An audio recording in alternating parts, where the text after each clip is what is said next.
Welcome to Sense of Style. I'm Stuart. 8 fresh and vibrant spring scents for men. And I had to put for men in the title because that is a very feminine thumbnail. So just be clear, these are men's fragrances. But what I loved about the thumbnail was her sheer joy. And you know what? I share that because spring is by far my favorite season. I can't stand winter, and it is ending. Now, there's still a couple of weeks to go, but I actually went to the trouble of looking up the weather forecast for the eastern United States and Canada, where I live and a lot of my viewers live, and Western Europe. And apparently for both places, it is going to be an early spring. It's going to be a bit warmer. Yeah, there's 2 or 3 weeks to go, but it's almost here. It is a good time to be breaking out those spring warm weather fragrances. Here are 8 really good ones. Let's get to it.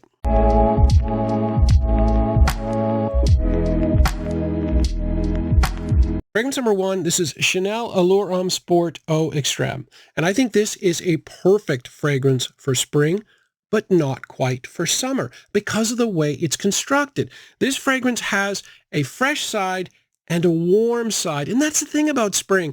Yeah, it's warmer, but it can be cool on occasion too. And there's a little bit of warmth here with the tonka bean, but the freshness is here in abundance as well. There is mint and rosemary is even fresher than mint. And then you've got that mandarin note, so citrus freshness, a little bit of aromatic freshness to go with the beautiful tonka bean. And there's not a lot of tonka bean. It's more of a subtle tonka bean.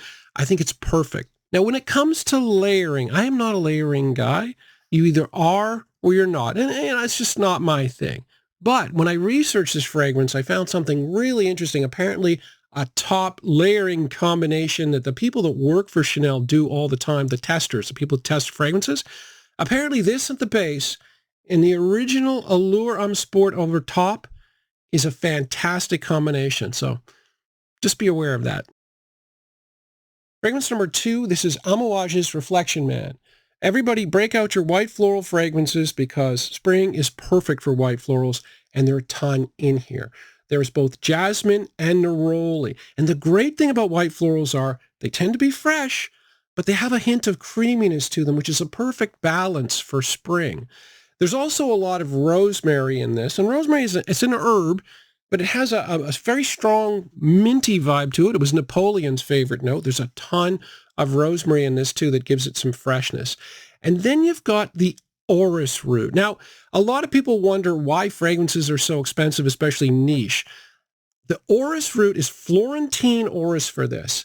And from the time they plant the orris seed, that is the root of the iris plant. From the time that they plant it until the time that it's ready for perfumery, in most cases, it's 6 years. And because of that, it's one of the most expensive notes in perfumery. There's a ton of orris in this. And then you've got that beautiful powdery sandalwood in the base.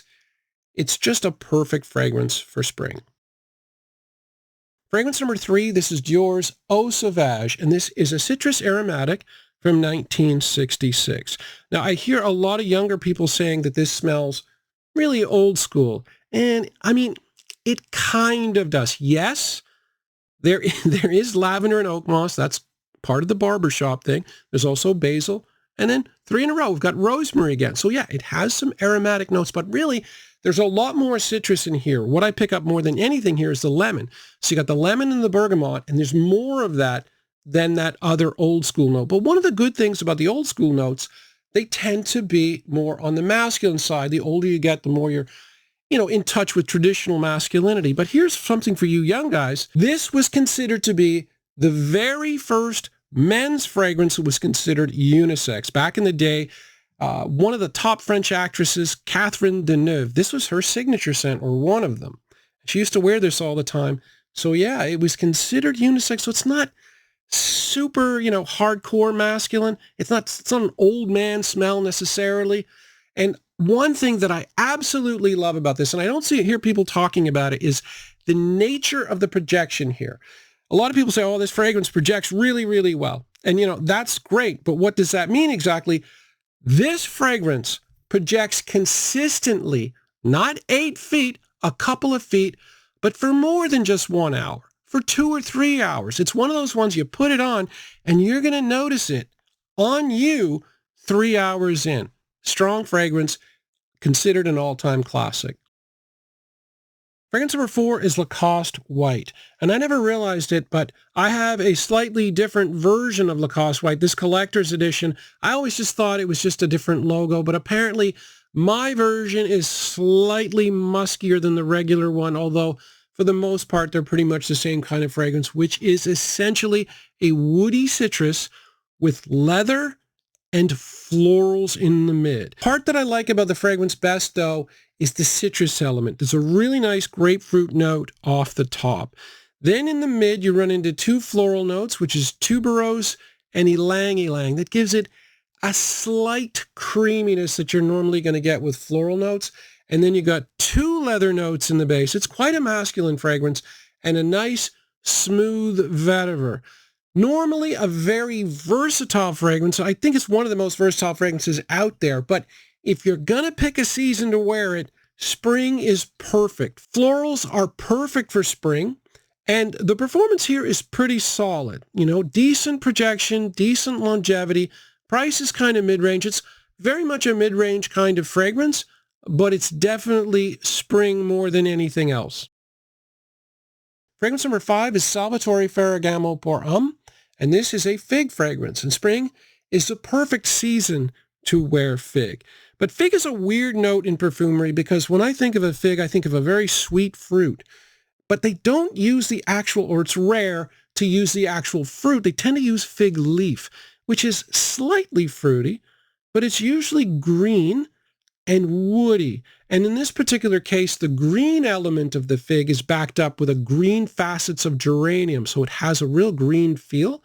And then there are also 4 woody notes in the base: cedar, vetiver, sandalwood, and rosewood. So yeah, very green and very woody. Now this particular fragrance, though, is a great one to start when it comes to fig. I started with Noble Fig by Ferrari.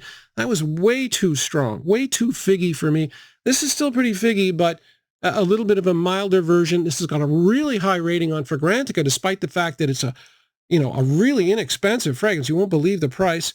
The performance is kind of average. It's not spectacular, but it has a green facet, so it's hard to make anything green or fresh last a long time. But yeah, very underrated fragrance. I discovered it this spring. Fragrance number 6, this is Habit Rouge Eau de Parfum by Guerlain.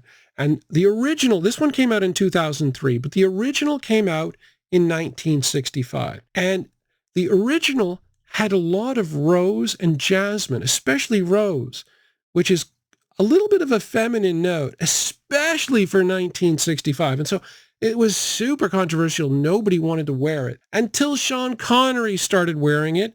And then it slowly gained reluctant acceptance. But the weird thing is, like, there are a lot of masculine notes in this as well, aside from the rose. It's got a lot of leather. It's got carnation, which is a very traditional note. And then it's got a lot of citrus, which is, a kind of a neutral note. So yeah, but it took a while. Now, this one came out in 2003. And what they did here was they upped the sweetness a bit. So they added a bit of vanilla to make it more modern, or they upped the amount of vanilla in it. So it's quite sweet. So this is quite a complicated fragrance. There's a lot of different facets that you can pick up in it. But generally, the original was considered to be a classic because it was a first to do something. And Thierry Wasser, who is the in-house perfumer for Guerlain, this was his favorite, or one of his favorite fragrances of all time, the EDP, not the original. And I think it's really, really good, and the performance is excellent. So generally considered to be a classic fragrance, and anything that has a top perfumer's favorite fragrance, you got to consider it. Fragrance number 7, this is CK All by Calvin Klein. And I've talked in the past about white florals having a little bit of creaminess. And there is, at least of the fragrances that I have tried, there is no better fragrance on the market to illustrate what I mean by it than this one, because there are 4 white florals in this. And if you try it, you will know exactly what I'm talking about when you spray it on. You'll know what I mean by creamy. The white florals here are freesia, lily, orange blossom, and jasmine. And then there's mandarin and bergamot to give a citrus element. So it's a citrus white floral. The only issue here, I love this scent. I think it's perfect for spring. Citrus white floral is absolutely perfect. But the problem, again, is anything in the CK1 line, They tend to be summer-based. They don't tend to perform that well. You get about 3 hours here. It's a little bit better than some of the others in the line because I do think florals last a little bit longer than your standard citrus notes. But yeah, if it lasted a little bit longer, I would absolutely adore it. But at the same time, I'm still going to wear it. I really love the scent. Fragrance number 8, this is Davidoff's Cool Water. And Cool Water is generally thought to be a clone of, if not very similar to Green Irish Tweed, which is generally thought to be the ultimate spring fragrance. And I was going to put either this or Green Irish Tweed in the video, and I went with this instead. Now, they're not exactly the same because Green Irish Tweed has really crazy good performance for something so fresh. The performance here is very solid. I get 5 or 6 hours with this, no problem. And the projection is solid too. The performance here is fine. It's not as good as Green Irish Tweed. And this does not have the iris. You can't pick it up. It's subtle in Green Irish Tweed, but it's there. There's nothing here. And it goes about getting that combination of lemon, verbena, and violet leaf a little bit differently here. They use C notes and aromatic notes and green notes, but it does smell very similar, that sort of fabric softener vibe.